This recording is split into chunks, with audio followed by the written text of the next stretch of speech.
Halo saudara, balik lagi sama aku di NGR ID. Langsung aja, jadi di videoku yang sebelum-sebelumnya itu ada beberapa orang yang tanya.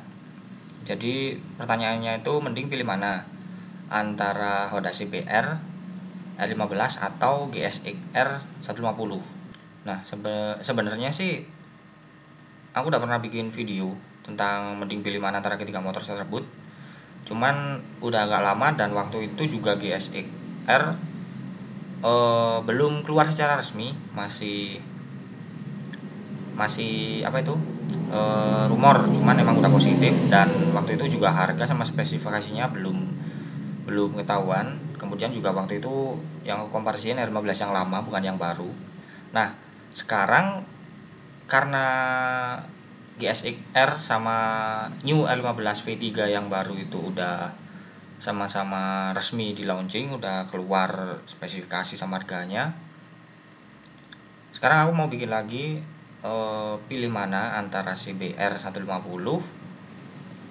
Yamaha R15 V3 atau GSX R 150. Jadi aku di sini nggak nyaranin mending milih ini aja, mending milih itu aja, enggak. Nah, aku di sini cuman mau ngasih opiniku, ngasih pendapatku tentang ketiga motor tersebut. Dan pilihan tetap balik lagi sama kalian yang bakal beli motor. Nah langsung aja kita mulai dari CBR. Pertama kita lihat videonya, video komersial atau iklannya dulu ya.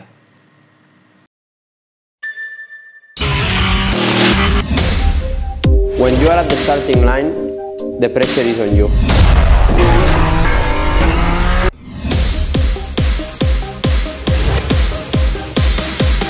It's an exercise of courage. I write a machine that corresponds to my every move. That won't let me down when I put the throttle to take my fastest lap.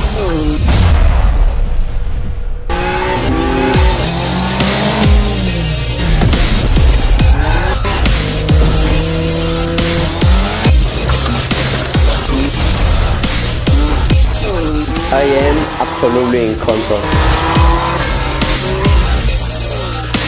The only one that CBR 150 are on the right.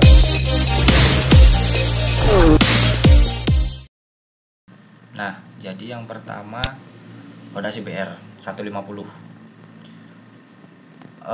Motor ini keluar di awal tahun 2016 kemarin, tepatnya aku lupa Februari atau Maret gitu, aku lupa.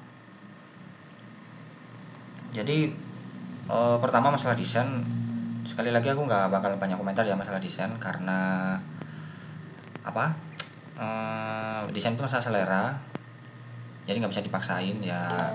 Seperti halnya kayak ayuku elekmu, elekku ayumu, lek sing podo-podo aku mbek ngomong ngarani ayu ya rondo anyaran. Oh lah opo sih. Terus ini aku kasih slideshow-nya Honda CBR, kalian bisa lihat sendiri, ada watermarknya. Ini gambar aku ngambil dari iwanbeneran.com. Nah, jadi CBR ini di awal kemunculannya ini dia benar-benar wah banget ya. Jadi dari fiturnya juga, nah ini bisa kalian lihat full LED headlamp. Jadi dia ini fiturnya full LED, mulai dari headlamp, lampu sen, stop lamp, ini bahkan sampai lampu penerangan plat nomornya ini juga LED. Kemudian speedometernya udah full digital, dengan kalian lihat sendiri desainnya udah berubah total daripada K45A yang sebelumnya CBR ini. Nah, itu fitur-fitur yang ada di CBR ini terbilang wah sebelum New R15 sama GSX R menyerang. Karena GSX R sama R15 yang baru ini kan fiturnya juga udah sama kayak ini, bahkan lebih. Nah, masalah mesin ini Honda bisa dibilang ini nyeleneh. Jadi mesinnya CBR ini dia 150 cc, tepatnya 148 kalau nggak salah, 148 cc. Dia bener udah di UHC dengan roller rocker arm kalau nggak salah. Jadi antara noken as sama klep itu nggak langsung bertemu, tapi masih ditransfer sama yang namanya roller rocker arm. Nah, dia ini DOHC tapi mesinnya near square. Ini Honda nyeleneh juga ya, DOHC dibikin near square. Kan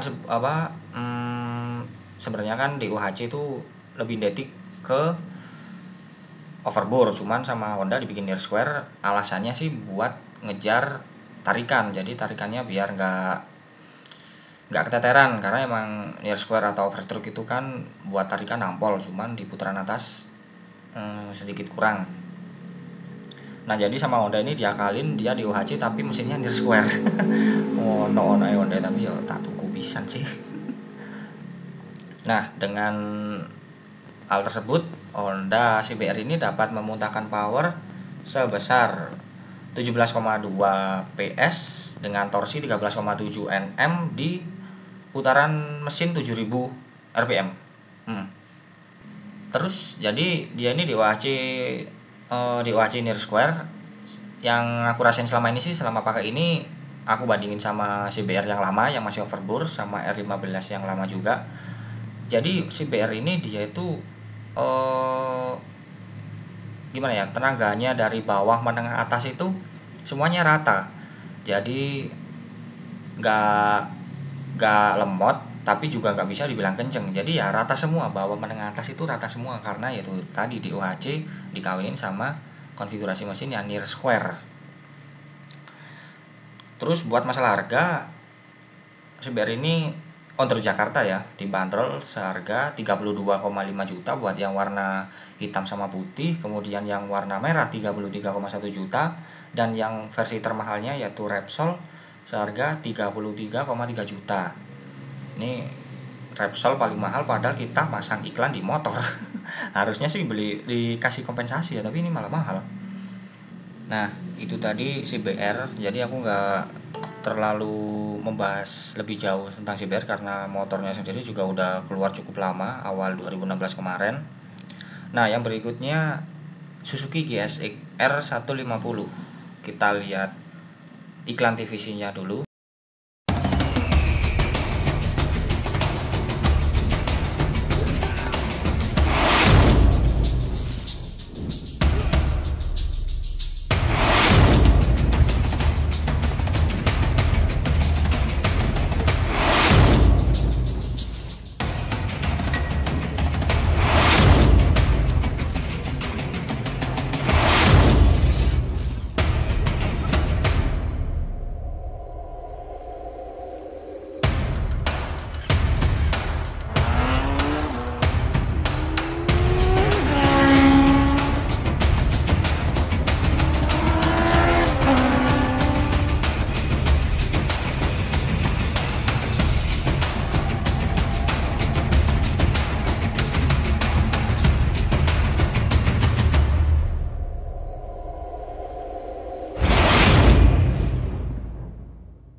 Nah, jadi itu tadi TVC-nya GSX R.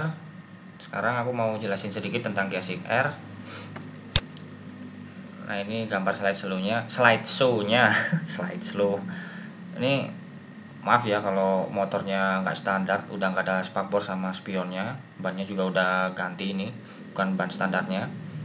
Karena cari di blog-blog juga sulit cari yang masih standar. Adapun gambarnya cuma dikit, jadi ini nemunya yang di IWB yang versi buat test ride-nya kemarin. Nah, GSX R150 ini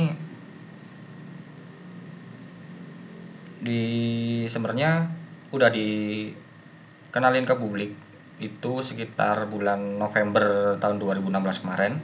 Cuman baru dijual ke umum sekitar Februari kemarin 2017. Nah, masalah desain sekali lagi aku nggak banyak komentar, cuman Suzuki ini, nah kayak gini, ini headlampnya ini Suzuki masih mempertahankan ciri khasnya, yaitu single headlamp. Kalian bisa lihat di mugi-muginya juga dia single headlamp. Kemudian fitur, nah ini sama fiturnya kayak CBR, dia headlamp depannya udah full LED, cuman lampu sen sama stop lampnya masih bohlam biasa. Kemudian fitur lainnya yaitu speedometer full digital, udah ada gear indikator, konsumsi BBM dan lain-lainnya udah full digital. Kemudian ada lagi fitur yang ini bener-bener menurutku keren banget, pertama kali di kelas sport 150 cc di Indonesia, yaitu fitur keyless. Jadi dia itu nggak pakai kunci tapi pakai remote. Kalau remote-nya berjarak 1 meter dari motor, tinggal kita putar knobnya, itu motor bisa langsung nyala, jadi nggak ada kuncinya lagi. Kemudian fitur lainnya one touch start button ya, apa sih itu namanya. Jadi kita mencet starter itu cuman mencet sekali, itu starter bisa muter sampai mesinnya nyala. Jadi cuman satu kali tekan, nggak perlu ditekan ditahan gitu, nggak perlu. Ya moga-moga kalian paham maksudku. Kemudian nih mesin. Nah Suzuki ini sesuai kodratnya ya, dia mesinnya DOHC 6 percepatan tanpa roller rocker arm, jadi noken asnya itu langsung nonjok klepnya. Dia DOHC 6 percepatan overbore. Nah ini baru bener DOHC overbore. Dengan kapasitas murni 148 cc kalau nggak salah, mohon dibenerin kalau salah.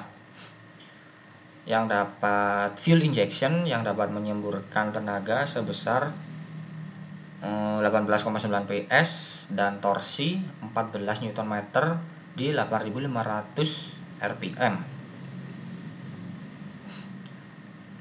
Terus harganya ini Suzuki GSX-R ini ada promo yaitu sebesar 27,9 juta, 28 jutaan untuk Jakarta. Sebenarnya promonya ini berakhir bulan kemarin, Maret, cuman sama Suzuki diperpanjang lagi sampai bulan Mei.